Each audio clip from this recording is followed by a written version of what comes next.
الم تر ان اللہ یسبح له من فی السماوات والارض، کیا تم نے غور سے نہیں دیکھا کہ بے شک اللہ ہی ہے وہ کہ جس کی تسبیح بیان کرتی ہے ہر وہ شے جو آسمانوں میں ہے اور جو زمین میں ہے۔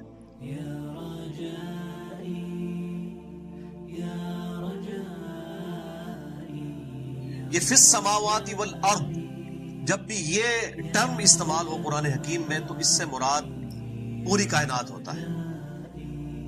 والطیر صافات، اور پرندے بھی پر پھیلائے ہوئے یہ بھی اللہ ہی کی تسبیح کر رہے ہیں۔ ایک تو اس اعتبار سے تسبیح ہے کہ ان کی لینگویج ہے، جس طرح کہ قرآن حکیم میں آتا ہے کہ سیدنا داؤد علیہ السلام کو اللہ تعالیٰ نے پرندوں کی بولیاں سکھا دی تھی، وہ سمجھتے تھے۔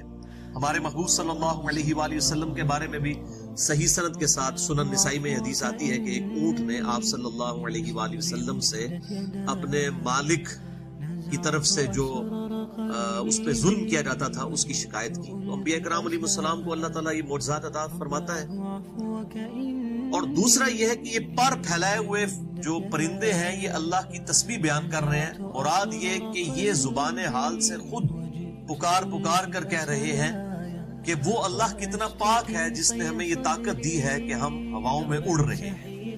یعنی کوئی چیز جو ہے وہ اپنی اس حیت کے ذریعے زبان حال سے، اسے ہم اردو لنگوسٹک میں کہتے ہیں، اپنے گیٹ اپ سے بول رہی ہے کہ میرا بنانے والا بڑا کامل ہے جس نے مجھے اتنا پرفیکٹ بنایا ہے۔ تو یہ دونوں اعتبار سے اللہ تعالیٰ کی تسبیح بیان کر رہی ہے۔ کائنات میں ہر چیز اللہ کی تسبیح بیان کر رہی ہے، یعنی سورج ہو، چاند ہو، ستارے ہوں، ان کی ہم تسبیحات کو نہ بھی سمجھے، لیکن ایک اعتبار سے تو ان کی جو پرفیکشن ہے کریشن کے اندر، وہ خود بخود بول بول کر کہہ رہی ہے کہ میرا بنانے والا بہت پاک ہے اور بڑا بلند مرتبہ ہے جس نے اتنی پرفیکشن کے ساتھ ان چیزوں کو بنایا۔ انسان بھی دیکھ لیں، لقد خلقنا الانسان فی احسن تقویم، انسان اللہ کی تسبیح کرے یا نہ کرے لیکن انسان کی ہر چیز خود بول کر کہہ رہی ہے کہ بڑی پرفیکشن کے ساتھ کسی نے اس کو پیدا کیا ہے۔ یہ تو کسی کا دعویٰ نہیں کہ انسان نے اپنے آپ کو خود پیدا کیا ہے یا بغیر کسی کے پیدا کیے ہوئے کوئی پیدا ہو گیا ہے، سوائے چند ایک ایسے لوگوں کے کہ جن میں تعلیم کی کمی ہے۔ ادروائز تو گاڈ کا جو کانسیپٹ ہے وہ تمام دنیا کے ریلیجن میں موجود ہے۔ سائنٹسٹ اسے supreme being, super natural agency, supreme authority کہتے ہیں، کوئی اسے بھگوان کہتا ہے، کوئی اسے گاڈ کہتا ہے، کوئی اسے خدا کہتا ہے، کوئی اسے اللہ کہتا ہے۔ ایک کریٹر، پیدا کرنے والے کو تو سب مانتے ہیں۔ تو یہ پرندے جو ہیں یہ پر پھیلائے ہوئے یہ اپنے رب کی تسبیح بیان کر رہے ہیں۔ کل قد علم صلاتہ وتسبیحہ، ہر مخلوق جانتی ہے کہ اس نے کس طریقے سے اپنے رب کی نماز پڑھنی ہے اور کس طریقے سے اس کی تسبیح بیان کرنی ہے۔ یعنی اللہ تعالیٰ نے ہر مخلوق کو اس کی نماز سکھا دی ہے، اس کی اپنے رب سے مناجات اور دعا کرنے کا طریقہ اللہ تعالیٰ نے سکھا دیا ہے، جس طرح کہ انسانوں کو سکھایا۔ حتیٰ کہ سورۃ الرعد میں آیا کہ یہ جو بجلی کڑکتی ہے یہ بھی اللہ کی تسبیح بیان کرتی ہے۔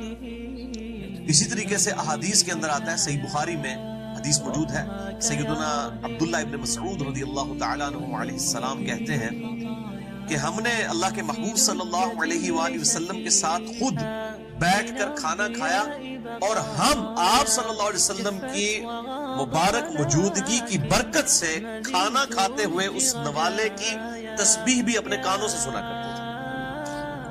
یعنی یہ پروفٹ کی برکت تھی، ان کی موجودگی میں اس طرح کے معجزات اللہ تعالیٰ دکھایا کرتا تھا تاکہ لوگوں کا یقین کامل ہو جائے اس اعتبار سے۔ اب آپ ذرا امیجن کریں کہ آپ جناب روٹی کا ٹکڑا توڑ کر منہ میں ڈال رہے ہو، اس میں سے اللہ کی تسبیح کرنے کی آواز آ رہی ہو، تو انسان کا ایمان کس لیول اور ایپیکس کے اوپر چاہیے۔ یہی وجہ تھی کہ صحابہ کرام علیہم رضوان اور اہل بیت علیہم رضوان و علیہم السلام کا ایمان جو ہے وہ بہت پیک کا ایمان تھا، بہت چوٹی کا ایمان تھا۔ تو ہر مخلوق جانتی ہے جو اللہ نے اس کو تسبیحات سکھا دی ہیں اور اس کو نماز کا طریقہ، واللہ علیم بما یفعلون، اور اللہ تعالی خوب جانتا ہے جو کچھ وہ کر رہے ہیں۔ یہ اس سے بھی بڑا مشکل کام ہے۔ ایک تو ہے کہ ہر مخلوق اللہ کی عبادت میں لگی ہوئی ہے، اللہ تعالیٰ ہمارے ہر مخلوق جو کچھ کر رہی ہے نا وہ بھی وہ جانتا ہے۔ اتنا کامل علم ہے کہ یہ ٹریلینز کی تعداد میں مخلوقات، اس سے بھی بڑھ کر مخلوقات اللہ تعالیٰ ان تمام مخلوقات کے اعمال سے بھی واقف ہے. سبحان اللہ و بحمدہ عدد خلقہ ورضا نفسہ وزنۃ عرشہ ومداد کلماتہ.